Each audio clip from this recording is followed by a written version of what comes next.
subbed in Devo with about 7 minutes last night after Jalen, I think, picked up his fourth foul. And you guys went on a run. What kind of gave you the confidence to throw Devo in there at a pretty big point in the game? Yeah, I think Scotty, he's just done a really good job in practice. He continues to get better every day. I think that, it's a really important thing for younger players is just to understand, regardless of the minutes, is that you get better on a daily basis. And, I've given a lot of thought with our four freshmen, and the biggest thing is how do you continue to get better every single day? And when you walk out of the gym as a younger player, to feel like you're getting better every day. And if those four guys don't feel that way, then we have failed them. And sometimes it might equate to minutes, and sometimes it might not equate to minutes. But Devo is an excellent defender. He's an excellent loose ball getter. And because of his ability to get to loose balls, his ability to rebound for his position, he's a very good pick and roll defender because he seems to figure out how not to get screened. I think that he's earned the right, Scotty, for us to feel, really comfortable putting him in the game. Curtis. Hey, Coach, on paper, Missouri looks like essentially the same team from last year, just a year older, but they're off to a really good start. What have you seen out of those guys, maybe a little bit different, that's led to that success this year? Well, I think one, Curtis, you're talking about, everybody is a year older for sure. And then they had two players that were hurt most of the year, and 21 Tillman at the center spot, and then 13 Mark Smith at the small forward / off guard spot. So two really important pieces for Coach Martin. And they always play hard because that's what Coach Martin's teams do. They always make it really difficult offensively because they're a very good defensive team. Right now, they're from an offensive standpoint, they're scoring the ball at a higher rate in transition offense. They're a high volume free throw attempt team. They're an excellent offensive rebounding team. And so I think you put all that together along with the experience, because they, we're polar opposites. Missouri is returning 85% of their scoring from last year or whatever it is. We're returning, 5% of our offense from last year. So two completely different teams. Bob. Hey, Eric, how you doing? Good, Bob. How are you? Hey, I wanted to ask you a little bit more about Bob, you still own part of the Packers? We still have not gotten any Packers package. I am a shareholder, as in one share. I'm sorry I haven't been able to get that for you. I'm gonna get it. If you want to go online and buy stuff, you can do that. No, I got a care package coming. Okay, good deal. Moses, he's scored double figures every game. I mean, he obviously, he was an elite recruit, but has he surprised you? And just what do you thought about his consistency, whether it's, scoring or rebounding, whatever he's doing out there? No, I think Moses has done a great job for us on both sides of the ball. He was really aggressive at Auburn to start the game. We loved how he came out, from a scoring standpoint early in that game. We obviously ask him to do a lot of different things. He's got to play the 2 for us some nights. He's got to play the 3 for us on most nights. When we play small ball, he moves to the 4 spot. So, he's done a great job, Bob, scoring the ball. He's done a great job rebounding the basketball. We knew he was a really good player, but still, you got to go out and do it in games. And look, he's a really confident player that's got an incredibly bright future ahead of him, and he's always working. I mean, that's what we love is you walk in the morning and he's in getting his shooting reps, and he does a great job in the training room with keeping his body ready to play and produce. And I mean, how many freshmen in their first game of conference play on the road play 38 plus minutes? Probably can't find many in the entire country in their first road conference game in a Power 5 that played 38 minutes. Probably not many at all in the entire country that do that. And I have to look back. I can't remember who said this. Might have been Jalen, but you talked about how Moses, listens. I mean, I'm sure a lot of freshmen with his credentials come in and think they know everything. But Moses, he's confident, but he doesn't act like he knows it all, and he kind of respects his elders, I guess. He's been great asking questions and watching film, and he'll come and get extra reps in skeleton offense if he's going to be asked to play a new position. So, I just think the word I use, Bob, is he's just really, really mature. And then, do you have an update on Justin Smith, his availability, or how he's looking for Mizzou? No, I mean, he's sore. He's there's nothing that's long term, meaning there's nothing to my knowledge as of today that's broken or anything like that. But he's really swollen and really sore, and I'd probably not worth speculating one way or the other. Because we're under 24 hours from when the injury, but it's a deep bone bruise. So it'd be accurate to say he's questionable. Would that be accurate? That's accurate. Yep. And if he can't play, how does that impact you guys? Should we get Coach Martin on the call and we'll just tell him our game plan? No, he's a great player for us, as we all know. Because he's a great defender and a great rebounder, and has had some big scoring nights. I thought in transition last night, Justin was great, but he only played 11 minutes last night, and we kind of had rotations that we hadn't used before and had players in different positions than they have all year. And, it's next man up, whether it's a coach out, whether it's a player out. I'm not really sure what we would do, who would start. But when we hit the practice floor here in a few minutes and 20 minutes and 24 seconds, we'll put some different guys out there and continue to evaluate what the best matchups for us would be as well. I had a couple more, but I'll turn back to Mike. Hutch. Yeah, Coach, if Justin isn't able to go, do you feel more confident this year that y'all can sustain an injury like that, more so than like what we saw last year when Isaiah went down? Well, Hutch, we really couldn't sustain anything when we had an injury last year. It was kind of like, all right, let's just go play and see what happens. Our guys played so hard, and we lost so many close games, but when you're undermanned, you're undermanned. We're not, right now, if we have a starter to go down, whether it was last night in the middle of the game or whatever, every team in the country, when you lose one of your top players, your best athlete, most experienced player, has played in the biggest games like that. We're playing a ranked team in the top 15 on CBS national television. This is a big game. You certainly want to try to have everybody available, but if you don't, you play with what you got. And what would you say are maybe some of the keys and focal points for Saturday's game against Missouri? Got to have great from a defensive standpoint. We got to have great transition defense. We got to locate number one Pinson when he's got the basketball in transition. We got to get to Mark Smith at the 3-point line. We can't let Tillman get deep post position. We can't give him an angle to score inside, meaning Tillman. Drew Smith is a catalyst for him both defensively and offensively. So I think off the top of my head, a guy like Brown and Smith, number 5 at the power forward spot, they both can pick and pop. They're both offensive rebounding threats. We've got a defensive rebound for sure in this game as well. Tom. Hey, Eric, you were in the air last night when the Missouri-Tennessee game was going on. I'm sure you've seen it. What were your impressions? What did Tennessee do to kind of muffle them there? Yeah, Tennessee really, you're talking about 2 ranked teams, 2 teams inside the top 15.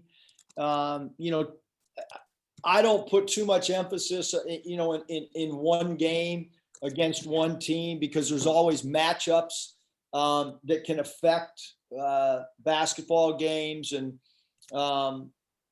I know that Missouri is a really, really good team. I know they're really, really well coached. I know they're tough-minded. They believe in their coach, and they're really experienced. So it makes them really dangerous. And I guess with the Tennessee thing, Tom, I wasn't really focused right now on Tennessee. I mean, obviously it helps when you can watch a game and those are your next two opponents, because you can really dive into it. But right now, the only concern that I have and the staff has really is just how do we, get ready for Missouri, and then what offensive sets are we going to try to run against them, and what's our defensive pick and roll coverage going to be? What's our post defensive coverage going to be against Mizzou? Those are the things that I think I'm, most concerned with right now. Kevin, You guys were in a tie game last night with about 7.5 minutes left. You had a 10-0 run where you really defensively got some turnovers, held them to 0 of 2 shooting.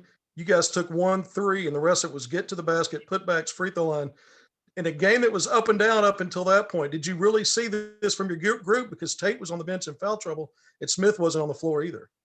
Yeah, Kevin, I think, it was important, especially with JD Notae, because I think right around that time of that 10-0 run, JD took an absurd shot from three-point land that was, about at the logo.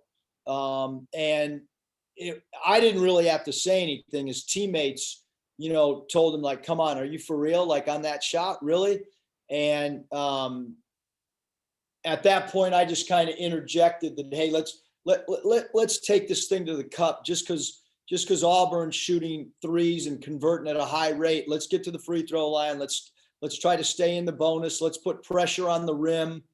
And then I thought JD got some quick looks in transition going to the basket. And then I thought, as we kind of milked the shot clock down the stretch, we got some really, really quality looks. Desi got fouled at the end of a shot clock. JD got fouled at the end of the shot clock, I think.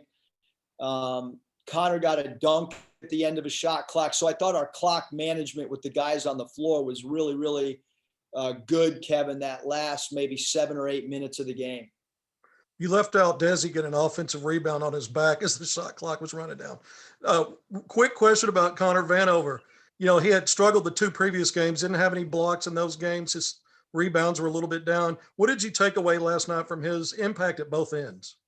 Well, I thought, first of all, Kevin, that Connor was great in pick and rolls. I thought there was 2 pick and roll coverages where he basically, it almost could have been a charge. Like, he slid his feet, he got in front of the ball, he walled the ball up. He didn't give the ball handler an angle. He did it twice. We watched it on the airplane back, and then obviously around the rim, even if he doesn't come up with a block shot, he alters shots. I thought it was probably Connor's best all-around game, and he only went 1 of 6 from 3, but he still did a really, really good job in both offensively and defensively. He's a great ball mover for us offensively, and certainly a game coming up with Tillman, number 21, inside, a big body. It's going to be really important that Connor gives us a great defensive lift Saturday morning. Thanks. hey, Well, Coach Kevin actually kind of just got mine. It was really about Connor going 1 from 6 from downtown. Just, I know he said he was frustrated by that, but still his confidence being 7-3, and on the broadcast, it's all he could talk about was a 7-3 guy pulling up shooting threes all night. Just his confidence still to shoot from long range, and your confidence in him. Yeah, I mean, I think Hayden, we always want our guys to play with confidence, and Connor, behind closed doors when you guys aren't around, Connor knocks that shot down with great frequency, and so therefore he's got the liberty to shoot the shot. And there's just so much that goes on in practice and between our walls that the general public obviously doesn't get to see, or maybe the media doesn't get to see, and that's where roles are formed. That's where guys' minutes and rotations and all that stuff happens and is earned through practice. Kyle, Hey, Coach, you're often so quick to move on to the next opponent after a game, but we saw the locker room celebration, the selfie on the plane. Safe to say you let these guys enjoy this one a little bit more? I mean, it was that big of a win for you? Yeah, I mean, I thought Kyle was a really big game for us. One, we all have a social media device on our phone. Everybody knows that people were saying that we didn't have a good enough schedule or whatever. And we talked about it before the game that, that we had two ranked teams. And really, this 3-game segment that we're in right now, we thought that it was as hard as any 3-game segment that we would have the entire year. When you talk about going to play at Auburn, a team that has hardly lost at all in the last 2 years in that building. And then no one knew how good Missouri was going to be. We knew how good they would be based on their coaching staff and then how many returners they had. And then obviously Tennessee's been well thought of, even in all the preseason stuff. So this is as difficult to stretch, and winning that game last night, obviously helps now that this 3-game segment is now down to a 2-game segment. Because you lose that game last night and you play 2 ranked teams. That's a hard thing to get your team ready, to play those 2 games. And so, yeah, I thought it was maybe as big a must win as we've had since I've been here. Bob? Yeah, Eric, you alluded to the depth a little earlier, but I think Desi was the 6th different guy to lead you in scoring. I mean, last year that was almost always Mason or Isaiah. What do you think about? And I think you played 10 guys in the first half. That would have been unheard of last year too. I don't think you had 9 scholarship players on the whole team. Just what do you think about your depth at this point? Yeah, I mean, I think the depth has helped us. I think that's why we're 9-0 right now is the depth and the chemistry. Obviously when you have a deep team, chemistry, locker room stuff is really, really important.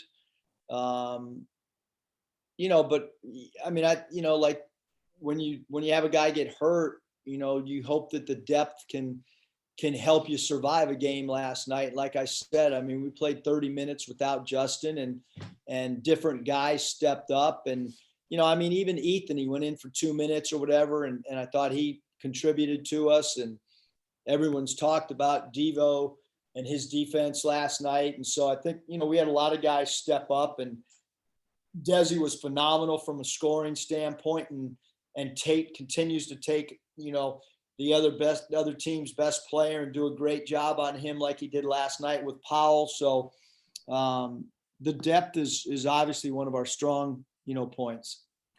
And then, Missouri, they beat Oregon, they beat Illinois, they won at Wichita, but they got, hammered last night, like Tom said. But you sort of don't put too much stock in that game last night because Tennessee's so good and so veteran. And what do you think Missouri's attitude will be coming in here after getting beat at home by 20?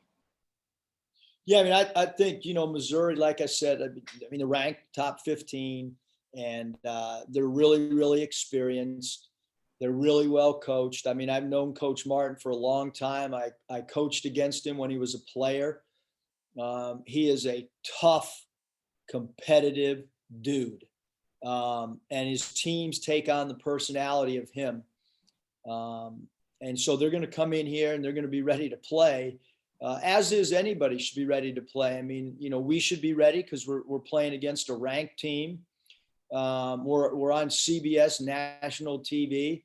I think both teams will be ready to play. That doesn't mean you're going to play good or shots are going to fall, but I think from a mental standpoint, Missouri will be ready, and so will Arkansas. And you've alluded to CBS. I remember Mike had this in the release, but I can't remember. I think it's been several years since Arkansas played on CBS. I know, technically you can get all these games around the country, but to have sort of the CBS spotlight, that's still, different than the SEC network, all due respect to them. I mean, how big is it for you guys to be on CBS for, I think it's the first time in 5 or 6 years for Arkansas?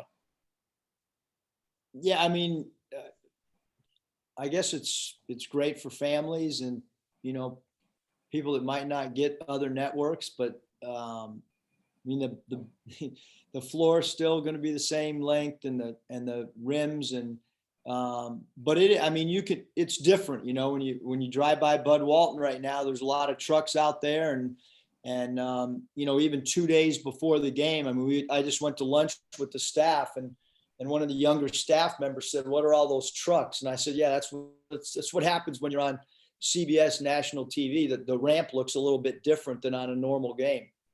It's got one more. I read this on Twitter, so I know it has to be true that 9-0 is the best start for Arkansas since 93-94. You know, obviously the national championship year.